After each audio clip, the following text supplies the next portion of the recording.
தாவேக்கால சில கூட்டங்கள்ல பார்த்தீங்கன்னா, இஸ்லாமியர்களை கவரக்கூடிய அளவுக்கு சில நபி மொழிகள், சில குர்ஆன் வசனங்கள்லாம் ஆரம்பத்திலே பேசுவாங்க. ஏன்னாடா விஜயை பொறுத்த வரைக்கும் முஸ்லீம்கள் மத்தியில் அவருக்கு வெகுஜன மக்கள் மத்தியில் இதெல்லாம் மக்கள் மத்தியில் எல்லா சமுதாய இயக்கங்களுமே இவர் அரசியல் கட்சி ஆரம்பிக்க முந்தைய சேலம் மாநாட்டில் அந்த கட்சியினுடைய ஆதவர்ஜுனா அவர்கள் குர்ஆன் மீது சத்தியமாக ஒருபோதும் பிஜேபி பக்கம் நாங்கள் போக மாட்டோம் அப்படின்னு சொல்லியிருக்காரு. ஆதவர்ஜுனாவுக்கு அந்த கட்சியில் இவருக்கு ஆதவர்ஜுனாவாக இருக்கட்டும் அந்த கட்சியில் உள்ள யாராக இருந்தாலும் மக்களை ஏமாத்திருக்கிறதா சொல்லிக்கிறங்கன்னு ஒரு அனுமதி கொடுத்துருக்கிறார். பிஜேபியோட சேரவே மாட்டோம்ங்கிற ஒரு விஷயம் இன்னொன்று களத்தில் பார்த்தீங்கன்னா புதிய வாக்காளர்கள் இஸ்லாமியர்கள் பெரும்பாலும் தாவேக்காவுக்கு ஓட்டு போடுறதுக்கு இருக்கிறாங்க அப்படிங்கக்கூடிய ஒரு செய்தியும் இருக்கு.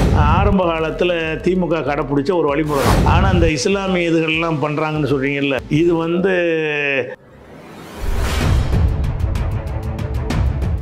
மாற்றுக்குரல் நேயர்கள் அனைவருக்கும் இன்றைய நம்முடைய சிறப்பு விருந்தினராக தேசிய தௌஹீத் கூட்டமைப்பின் தலைவர் பி ஜெயினுலாப்தீன் அவர்கள் வந்திருக்கின்றார்கள்.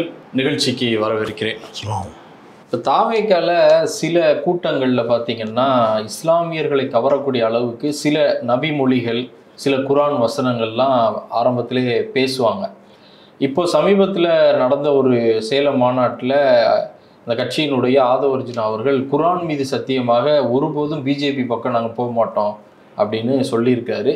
இன்னொன்று களத்தில் பார்த்தீங்கன்னா புதிய வாக்காளர்கள் இஸ்லாமியர்கள் பெரும்பாலும் தாவேக்காவுக்கு ஓட்டு போடுறதுக்கு இருக்கிறாங்க அப்படிங்கக்கூடிய ஒரு செய்தியும் இருக்கு.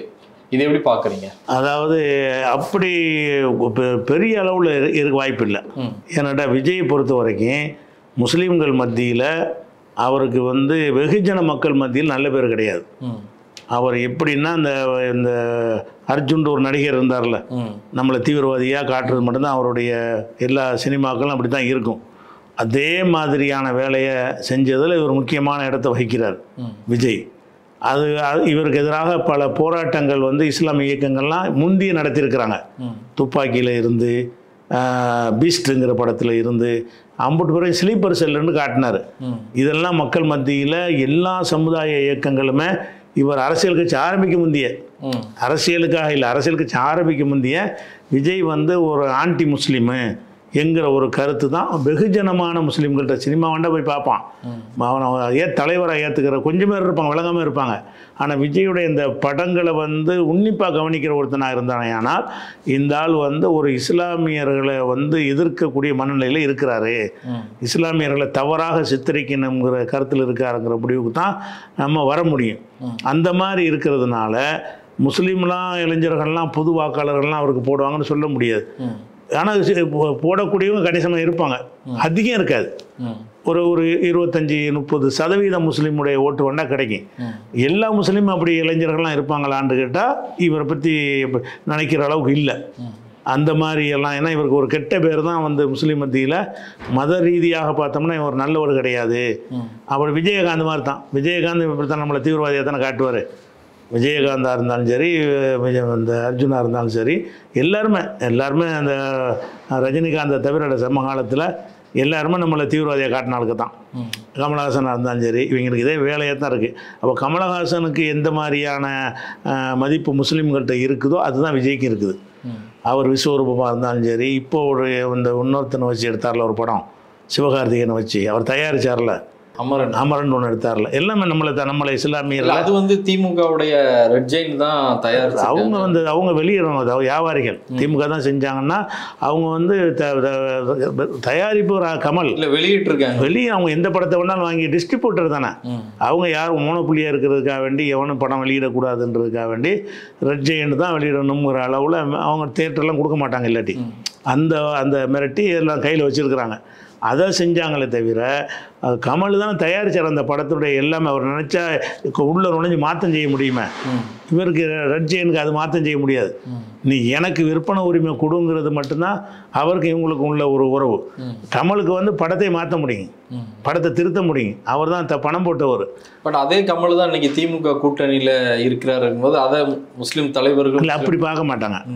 அது கமலுன்னு அவர் போட்டிட்டாருன்னா அவருக்கு மட்டும் தனி பார்வை எடுப்பாங்களே தவிர கூட்டணியில் பலதரப்பட்டவங்க இருப்பாங்கன்றது எல்லாருக்கும் விளங்கி வச்சுருக்கிறாங்க. கூட்டணியில் இருக்கிற எல்லாருமே ஒரே நிலையில் இருக்க மாட்டாங்க. நம்ம அதை பார்க்க வேணாங்கிறது தான் பெரும்பாலும் மக்களுடைய இதாக இருக்கும். அதனால் இப்போ கமல் வந்து ஏன் சோபிக்க முடியலை, முஸ்லீம்கள்லாம் பெருசாக ஏன் ஆதரவு கொடுக்கல, அவரையும் இந்த ஒரு சீட்டுக்காக வேண்டி, ஒரு எம்பி சீட்டுக்காக வேண்டி ஒட்டுமொத்த கட்சியும் கொண்டு கொடுத்தாருன்னா அவருக்கு சப்போர்ட் இல்லாதனால தான். அந்த நிலையில் தான் முஸ்லீம்கள் மத்தியில் விஜய்க்கு இருக்குது. விஜய்க்கு நீங்கள் சொல்கிற அளவுக்குலாம் ஆதரவு கிடையாது பெரிய அளவில். ஆனால் இவங்க வந்து திமுகவுடைய இது நமக்கு எதிரான நடவடிக்கை செஞ்சாங்கன்னா மாற வாய்ப்பு இருக்குது. இவங்களை விட்டு அவங்க பரவாயில்லைன்ட்டு இன்றைக்கி உள்ள நிலையில் வந்து அப்படி முஸ்லீம் ஓட்டை பெருசாவெல்லாம் கவர முடியாது அவருக்கு. ஆனால் இன்னொன்று, இப்போ நீங்கள் சொல்கிறீங்க சினிமாவில் முஸ்லீம்களை தீவிரவாதியாக காமிச்சார் அப்படின்னு. ஆனால் நான் சொன்னது மாதிரி அவருடைய கூட்டங்களில் முகமது நபியுடைய பொன்மொழிகளை பேசுகிறாங்க, குரானுடைய சில வசனங்கள் பேசுகிறாங்க. அதுவும் சொல்லி தான் குரானை கொண்டு சத்தியம் பண்ணாருங்கிறீல்ல. முதல் விஷயம், ஆதவ் அர்ஜுனாவுக்கு அந்த கட்சியில் வந்து முடிவெடுக்கிற அதிகாரம் இருக்கா? இல்லை. அதை விஜய் சொல்லணும். பிஜேபியோட கூட்டணி வைக்க மாட்டேன்னு சொல்லுவதற்குரிய அளவுக்கு பவர் பெற்றவர் கிடையாது இவர். இவருக்கு வந்து ஆதவ் அர்ஜுனாவாக இருக்கட்டும், அந்த கட்சியில் உள்ள யாராக இருந்தாலும் இருக்கட்டும், அதை சொல்வதாக இருந்தால் விஜய் அவர் சொல்கிற மட்டும்தான் அந்த கட்சியுடைய கருத்து. வேறு எவர் சொன்னாலும் அந்த கட்சியுடைய கருத்து கிடையாது. அப்போ இவர் அதை சொல்லவே முடியாது. மக்களை ஏமாத்திருக்கனதே சொல்லிக்கிறங்கன்னு அவர் அனுமதி கொடுத்துருக்கிறார். அதனால சொல்கிறாங்களே தவிர பிஜேபியோட சேரவே மாட்டோங்கிற ஒரு விஷயம் வந்து அவர் சொல்ல அதிகாரம் கிடையாது. சொன்ன பிறகு என்ன செய்யலாம், அவர் கூட்டணி வைக்கலாம். ஆனால் என்னுடைய கணிப்பு பிஜேபியில் கூட்டணி வைக்க மாட்டார்.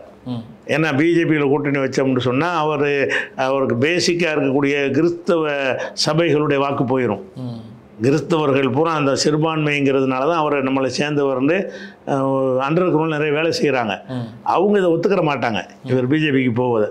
அவங்க தான் அடித்தளம் அவருக்கு, அதை இழந்துட மாட்டார். அதனால் பிஜேபிக்கு போக மாட்டாருங்கிறதுல மாற்று கருத்து கிடையாது. இவர் சத்தியம் பண்ணணும்னு தேவையில்லை. ஆனால் அந்த இஸ்லாமிய இதுகள்லாம் பண்ணுறாங்கன்னு சொல்கிறீங்கல்ல, இது வந்து ஆரம்ப காலத்தில் திமுக கடைப்பிடிச்ச ஒரு வழிமுறை தான். திமுக துவக்க காலத்தில் ஆரம்பிக்கும் பொழுது திமுகங்கிறது ஒன்று ஒரு முஸ்லீம் மக்கள்கிட்ட கொண்டு போகிறதா இருந்தால் என்ன செய்யணும்னு கேட்டால், மீலாது விழாவெல்லாம் திமுக தான் கொண்டாடுவாங்க. அந்த காலத்தில் வந்து நம்ம கொண்டாட மாட்டோம், திமுக தான் மீலாது விழாவை கொண்டாடுவாங்க. எல்லா மேடைகள்லையும் செய்வார், அண்ணாவிலேருந்து எல்லாருமே பேசுவாங்க, கலைஞர்லேருந்து. இப்போலாம் எந்த மீலாதுலையும் அவங்களெல்லாம் பார்க்க முடியாது. அன்னைக்கு வந்து முஸ்லீம்கள்கிட்ட வந்து நாங்கள் உங்கள் பக்கம் நிற்கிறோன்னு காட்டுவதற்கு கொஞ்சம் இஸ்லாமிய கலரை கொஞ்சம் பூசிக்கிடுவாங்க. அதனால் வந்து அந்த அந்த அந்த வரலாறை படிச்சுட்டு என்ன செய்கிறாங்கன்னா, இதே மாதிரி குரான் அது என்ன சிலது பேசுவோம், அதன் மூலமாக வந்து நமக்கு முஸ்லீம்கள் ஆதரவு முஸ்லீம்கள் மத்தியில் போய் சென்றடையலான்னு நினைக்கிறாங்க.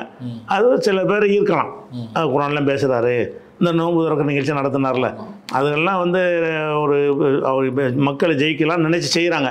ஒரு சின்ன ஒரு மக்கள்கிட்ட அது மாற்றம் ஏற்படும். அதிகமான மக்கள் அது வெறுக்கத்தான் செஞ்சாங்க. அவர் நடத்தின அந்த இஃப்தாருங்கிறத அதிகமான நோம்பாளிகளுக்கெல்லாம் இல்லை, கூப்பிட்டாளுக்கெல்லாம் உள்ள விடலை அப்படின்னு முஸ்லீம்கள் வெறுத்து போனவங்களும் இருக்கிறாங்க. உங்களுடைய நேரத்தையும் கருத்துக்களையும் பகிர்ந்து கொண்டதுக்கு ரொம்ப நன்றி.